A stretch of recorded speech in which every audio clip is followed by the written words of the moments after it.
Assalamualaikum warahmatullahi wabarakatuh.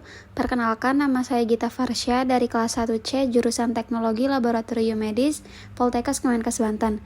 Di sini saya akan menjelaskan mengenai alat instrumentasi klinik yaitu spektrofotometer UV Vis. Apa itu spektrofotometer UV Vis? Sebelumnya kita harus tahu terlebih dahulu apa itu spektrofotometer. Spektrofotometer merupakan gabungan dari spektrometer dan fotometer. Alat ini digunakan untuk mengukur transmitan atau absorban sebuah sampel yang berfungsi sebagai panjang gelombang. Sedangkan spektrofotometer UV Vis adalah salah satu jenis dari spektrofotometer. Spektrofotometer UV Vis adalah jenis spektrofotometer yang berguna untuk mengukur di daerah ultraviolet dan di daerah tampak. Alat uji ini paling sering digunakan untuk menganalisis senyawa kimia. Karakteristik spektrofotometer. Alat laboratorium ini merupakan gabungan dari spektrofotometer UV dan spektrofotometer visible. Maksud dari gabungan tersebut adalah bukti bahwa alat ini menggunakan dua sumber cahaya berbeda, yaitu sumber cahaya ultraviolet dan sumber cahaya yang tampak. Spektrofotometer UV atau ultraviolet menggunakan sumber cahaya ultraviolet dengan kisaran panjang gelombang antara 200 sampai 400 nanometer. Lampu yang digunakan pada spektrofotometer jenis ini adalah deuterium lamp. Sifat sinar ultraviolet tidak bisa terdeteksi oleh mata manusia. Senyawa yang dapat menyerap sinar ini pada umumnya tidak boleh bening atau transparan. Selanjutnya spektrofotometer vis atau visible merupakan jenis spektrofotometer yang menggunakan sumber cahaya atau energi yang tampak atau terlihat. Jenis cahaya visible termasuk spektrum elektromagnetik yang bisa ditangkap oleh mata manusia. Kisaran panjang gelombang pada sinar visible berada antara 400 sampai 800 nanometer. Fungsi spektrofotometer UV Vis. Spektrofotometer UV Vis berguna untuk melakukan identifikasi nilai absorpsi dari sebuah sampel dari sumber cahaya ultraviolet dan sumber cahaya tampak. Selain itu, alat ini juga bisa digunakan untuk mengukur kadar logam berat dalam sebuah larutan. Pengukuran tersebut akan alat ini lakukan dengan cara mengetahui kecepatan penyerapan dengan konsentrasi larutan yang sedang dianalisis. Selanjutnya, absorbansi dan transmitan dalam spektrofotometer UV Vis. Absorbansi adalah daya radiasi sinar yang diserap oleh larutan baik itu larutan baku maupun blanko. Transmitan adalah daya radiasi sinar yang diteruskan atau yang keluar dari kuvet dan daya radiasi sinar yang masuk ke dalam kuvet. Prinsip kerja spektrofotometer UV Vis. Prinsip kerja dari spektrofotometer sendiri berfokus pada dispersi cahaya, di mana cahaya akan berpendar menjadi berbagai bagian spektrum warna. Namun, diperlukan cermin prisma untuk menghasilkan dispersi cahaya tersebut. Alat ukur yang satu ini memiliki prinsip yang berjalan lurus dengan hukum Lambert-Beer, yaitu hukum yang menjelaskan tentang absorpsi atau penyerapan dengan intensitas cahaya. Sampel bisa dianalisis menggunakan 4 komponen utama alat uji spektrofotometer, mulai dari sumber cahaya, monokromator, sel sampel, dan detektor. Prinsip kerja spektrofotometer UV Vis dimulai dari cahaya utama yang berasal dari lampu deuterium atau wolfram. Kemudian, alat ini teruskan melalui lensa ke monokromator dan filter cahaya pada fotometer. Lalu monokromator akan merubah cahaya polikromatis menjadi cahaya tunggal atau monokromatis. Berkat cahaya yang memiliki panjang tertentu itu, kemudian diukur melalui sampel yang memiliki zat tertentu. Oleh sebab itu, ada larutan yang akan melalui proses absorpsi dan ada pula yang tidak. Setelah itu, hasil cahaya akan diterima oleh detektor. Akhirnya, detektor akan menghitung hasil cahaya dan mengetahui hasil cahaya mana yang sampel serap. Serapan cahaya tersebut memiliki ukuran yang sama atau sebanding dengan konsentrasi zat di dalam sampel, sehingga dapat diketahui konsentrasi zat di dalam sampel secara kuantitatif. Spektrofotometer UV Vis dan hukum Lambert-Beer. Untuk memastikan hasil dari tes keluar dengan sempurna, maka pastikan peralatan observasi memenuhi ekspektasi dari hukum Lambert-Beer, yaitu sinar masuk atau sinar yang mengenai sel sampel akan lebih baik apabila berbentuk sinar yang panjang dengan gelombang tunggal atau monokromatis. Proses penyerapan sinar oleh sebuah molekul di dalam larutan tidak boleh terpengaruh oleh molekul lain yang ada di dalam larutan yang sama. Penyerapan bisa terjadi apabila ada penampang atau tabel kuvet di dalam volume larutan dengan luas yang sama. Penyerapan yang terjadi tidak akan menghasilkan pemancaran sinar pendaflor. Hal ini berarti larutan yang diukur wajib jernih agar tidak ada hamburan cahaya yang terjadi akibat partikel koloid atau suspensi di dalam larutan. Konsentrasi analit harus rendah agar tidak mengganggu kelinearan grafik penyerapan atau absorbansi dibandingkan konsentrasi. Selanjutnya, cara kerja spektrofotometer UV vis melalui beberapa tahap. Yang pertama, penyerapan cahaya. Pertama-tama, ketika cahaya dengan gelombang panjang atau cahaya polikromatis terkena sebuah zat, maka cahaya tersebut akan terserap. Di dalamnya ada sebuah molekul yang memiliki peran penting, yaitu elektron valensi dari semua atom yang terdapat di dalam analisis hingga akhirnya terbentuk sebuah materi.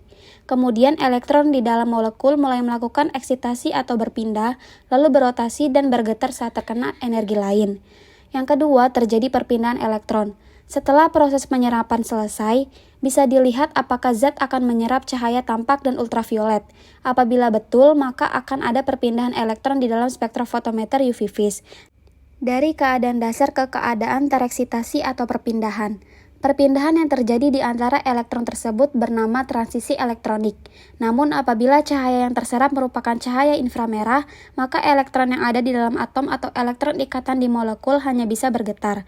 Sedangkan elektron yang berputar hanya akan terjadi pada zat yang memiliki energi lebih rendah, seperti gelombang radio. Yang ketiga, pengukuran konsentrasi sampel.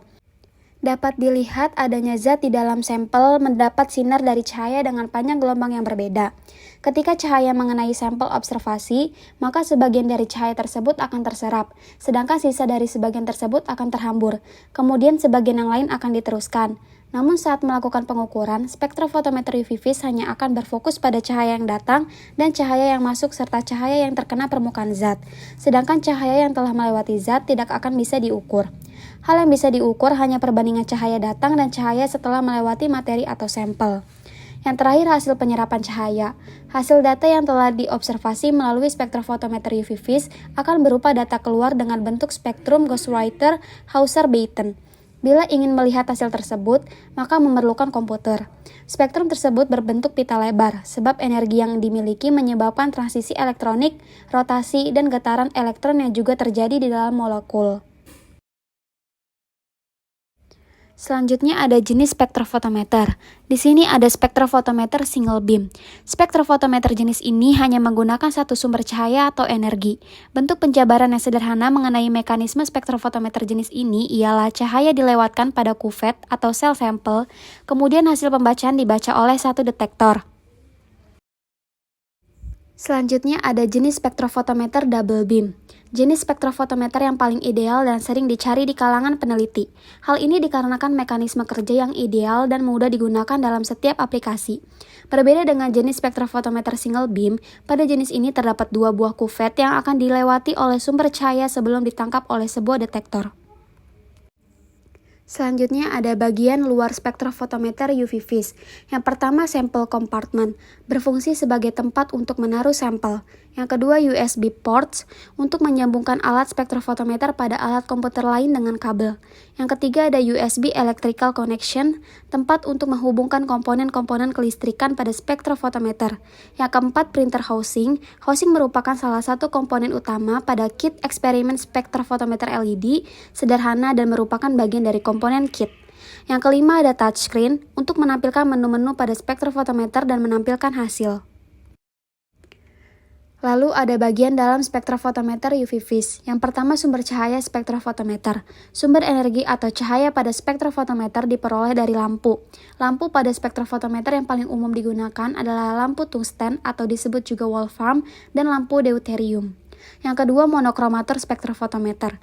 Berfungsi untuk memecah cahaya polikromatis menjadi monokromatis untuk kemudian digunakan sesuai dengan kebutuhan panjang gelombang yang diinginkan. Komponen pada monokromator itu sendiri terdapat beberapa bagian, diantaranya slit in, prisma, dan slit out.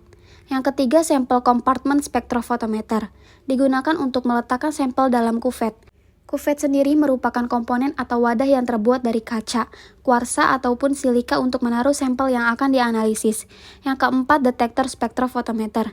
berfungsi untuk menangkap sinar yang telah melewati sampel untuk kemudian diubah menjadi sinyal listrik oleh amplifier, sehingga didapatkan besaran nilai pengukuran dan dicatat oleh recorder. Hasil pengukuran biasanya akan ditampilkan di layar atau di monitor komputer jika memang sudah terhubung. Selanjutnya ada troubleshooting spektrofotometer UV vis. Yang pertama, serapan oleh pelarut. Hal ini dapat diatasi dengan penggunaan blanko, yaitu larutan yang berisi matriks selain komponen yang akan dianalisis. Yang kedua, serapan oleh kuvet. Kuvet yang biasa digunakan adalah dari bahan gelas atau kuarsa. Serapan oleh kuvet ini diatasi dengan penggunaan jenis, ukuran, dan bahan kuvet yang sama untuk tempat blanko dan sampel. Yang ketiga, kesalahan fotometrik normal pada pengukuran dengan observasi sangat rendah atau sangat tinggi. Hal ini dapat diatur dengan pengaturan konsentrasi sesuai dengan kisaran sensitivitas dari alat yang digunakan atau melalui pengeceran atau pemekatan. Kalibrasi spektrofotometer UV vis. Yang pertama, akurasi panjang gelombang dilakukan di daerah ultraviolet atau UV dan juga daerah tampak atau vis dengan menggunakan filter kaca atau larutan oksida holmium yang tersertifikasi. Yang kedua, akurasi fotometri dilakukan menggunakan filter kaca densitas netral untuk pengukuran daerah vis dan juga kalium dikromat yang dilarutkan dalam asam sulfat untuk pengukuran daerah UV. Sinar sesatan merupakan sinar yang terdeteksi tetapi bukan termasuk bandwidth pengukuran panjang gelombang. Pengukuran sinar sesatan dapat dilakukan dengan menggunakan filter kalium klorida, filter natrium iodida, dan juga filter natrium nitrit. Yang terakhir, akurasi linearitas dilakukan dengan menggunakan kalium dikromat yang dilarutkan dalam asam perklorat encer. Baik, sekian penjelasan dari saya mengenai alat spektrofotometer UV vis. Kurang lebihnya mohon maaf. Wassalamualaikum warahmatullahi wabarakatuh.